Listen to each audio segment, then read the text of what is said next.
Hi everybody, David Nour. I want to welcome you to this week's Periscope. Sorry I'm a few minutes late, but that's the beauty of Periscope, right? Come when you can and join when you can, and even if you can't, join it live, join it afterwards. So I want to welcome you to this week's session. Just a couple of quick reminders. If you are new to Periscope or you haven't been here before, if you swipe, it allows you to share this session with others that you would think it's appropriate or valuable to. Number two, whether you're watching it live or afterwards, you can tap your screen and give it hearts, which tells me and tells others that this particular comment was useful to you, it was helpful to you. So those are a couple of just kind of housekeeping items. I don't know if you can see, but this is a welder. And I'm in my garage. I'm in my happy place. This is where I learn. This is where I grow. This is where I get a chance to be me outside of what I do for a living, which, by the way, I'm a big believer of, that what you do for a living isn't necessarily who you are.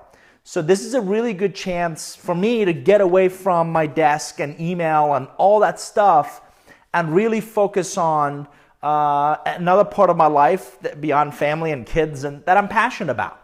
So this is a really good chance to get away from all that and really focus on things that bring me peace and calm and really help me, for lack of a better word, escape from all that we got going on.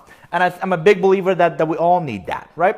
So this week's session is 5 simple ideas to help you extend your comfort zone. 5 simple ideas to help you seize opportunities. Get away from this perceived box that we put ourselves into. And the reason I wanted to show you my welder is because it is Mac Daddy, right? It's an Everlast welder. I don't know when was the last time you welded, but for me it was probably about 30 years ago in high school shop. Where you learn what welding is and how to do it, and that's not what I do for a living. This is not the norm. But as I build this garage, and if you've attended the previous sessions, you know I'm passionate about motorcycles and learning how to ride them, learning to work on them. And my parents weren't really hands-on in terms of doing this kind of stuff. We didn't have a welder at home, so I love learning about these things. And it's a classic case of me pushing myself outside of my comfort zone. We're talking about gases, and we're talking about a very technical set of tools and technical set of skills that I just didn't grow up with and I don't have. So as I thought about this session, I thought about other things that I've done, other things you may have done where you had to do the exact same thing. Push yourself outside of that comfort zone. And I came up with 5 steps that I think might be useful to you. Number 1, and some of these are going to be easier said than done, but just stay with me and kind of think about some of these things for a second. So number 1, willing to try a lot of new things. That willingness is a really good starting place. And if you're willing to try new things, specifically food, right, our taste buds, because food creates memories, experiences. Instead of just buying more stuff, I can only wear one shirt or one pair of pants at a time, one pair of shoes at a time. So instead of more stuff, I love creating and experiencing new experiences, right? People, and listen, I've been a student of business relationships for the last 2 decades. Not everybody's going to be your cup of tea or my cup of tea. So really figuring out new people, and I'll talk more about this in a second, but also places. I love visiting museums, but I don't really want to hang out there for the next 5 or 10 hours. I've been to the world-renowned Louvre Museum, right, Mona Lisa, in Paris. And after about 2 hours or so, I've kind of had enough. So number 1 is you got to be willing to try a lot of different things. I've unfortunately met some people that go to the exact same restaurant every time they go out. Do you have a preference? Sure. They vacation to the exact same place. And that's another reason probably why my family and I've never bought a second home or because you want to try a lot of different and a lot of new experiences, places, food, and people. Those are the four that I thought would be interesting. But after, this is number two, after each one, you have to be disciplined enough to capture, and I usually do this better when I write them down. Capture, what did you like? What did you like the most? I ask my kids often, what did you like least about that trip? Because if you can start to, you intuitively know that, your gut feel know it, but if you don't capture it, you can't repeat what was positive and you can't avoid a lot of times what was negative, right? You may not be into heights, so probably a zip lining trip, you intuitively know, but what if it was a starting out? What if it was a shorter one? What if it was an introduction to one? That would get you outside of that comfort zone. You may like a specific kind of food, or I like specific kind of places. I'm more of a beach person than a mountain person. I like to be around more introverts than the extroverts that are all about them, right? So if you're savvy enough to capture some of those right after the experience and give the whole experience a chance, I think you would start to create a pretty solid list of things you should and want to do more of, and some things that, yeah, you may be willing to try again, but it just wasn't as much fun. And the other thing I think about is, was it that specific event or person that wasn't as much fun, or you just don't like mountain biking, or you just don't like sweating, or you just don't like the holistic event? That's why I said wait till the end of it, but try to capture what did you like the most, what did you like the least. So number one, willing to try a lot of different things, new things. Number two, be disciplined enough to capture both the positive, what you like the most, what you like the least. Number three, find a passion. Find a passion. As I said when I started this Periscope, I'm a big believer that what we do for a living isn't who we are. So what can you find that you can do outside of your vocation that gives you that peace, that gives you that escape, that gives you, for me, that's motorcycles. And I want to delineate for a second, hobbies from passion.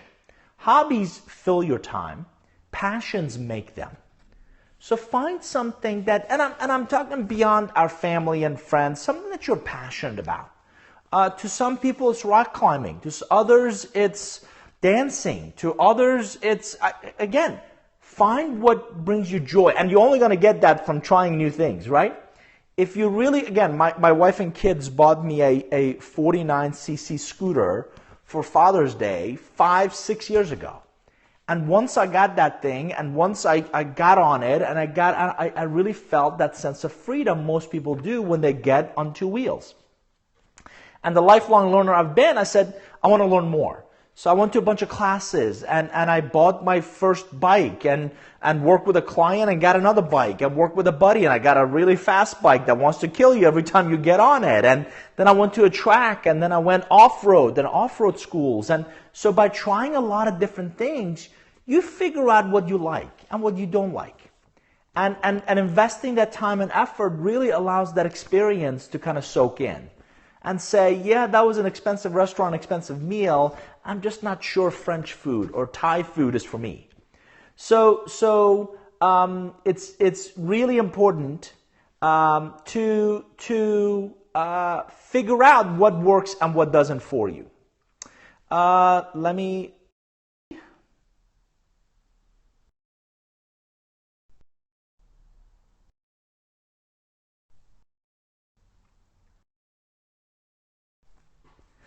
So this is, I want to make sure this is going on. Yeah, this is great. So willing to try a lot of new things. Find a passion that you're excited. After each one, capture what works well, what doesn't. Find a passion, a hobby, not a hobby, but a passion that makes up your time. Number 4, extend your reach with relationships. So one of the things that when it comes to motorcycles, I'm really excited about recently is long distance riding. If you think about it, beyond an hour or two, you need some parts, you need equipment, you need extra gas, you need more maps and navigation and emergency supplies, right? So I don't know anything about this stuff, and yeah, I can read them in books or I can read online, but one of the things that I believe helps us extend our reach is other relationships. So oddly enough, through a local motorcycle club that I belong to, I met a husband and wife who ride their motorcycle from Atlanta to Alaska every year. Can you imagine that distance and what it takes to enjoy that, much less survive it? So I've gotten to know them, and I've invested time and effort and taken the guy to lunch. And so what do you do in case of emergency? Some parts you're by yourself for a really long time. And how do other people keep track of you? And what's the best communication system? And what do you do about food or extra gas? So you learn through your relationships things that you don't know. And as I said, none of us are ever born with any of this. We all pick it up. We all learn it from somebody else. So really important that you extend your reach, extend your perceived limitations through your relationships. Number 5, you've got to get over fear of failing. A lot of people, unfortunately, that I meet are so afraid of failing. They're so afraid of failing that they don't ever try something new. A good friend, Erica Anderson, has written a book, and the title of it is Be Bad First. And she says if you're willing to be bad at something, that's the first step to learning and to growing and to doing more interesting things. So those are 5 ideas, that 5 hopefully simple ideas that I think you can put to work to get you beyond your perceived limitations, get you beyond your perceived reach, and really help you seize opportunities, personally and professionally. Just a quick review. Willing to try a lot of new things, and I specifically said food, experiences, people, and places. 2, after each one, be disciplined enough to capture what did you like the most, what did you like the least. 3, find a passion, and I delineated hobbies that take up your time and passions that make them.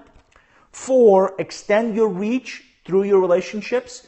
Seek out others that may have more experience or more knowledge or more access than you do in that particular area. And 5, you've got to get over this fear of failing. If you don't fail, and I tell my kids this all the time, you're not human. It's what you choose to do with after that failure. And in that last Periscope, I showed you some examples of how to turn failure into success. So my name is David Nour. The website is just nourgroup.com. I've written a bunch of books. I like doing these Periscopes because it gives me a chance to capture some ideas and hopefully share them with you. I hope you keep coming back for more. I typically do them on Tuesdays at 1 o'clock Eastern. Thanks, everybody. Take care. All the best. Bye-bye.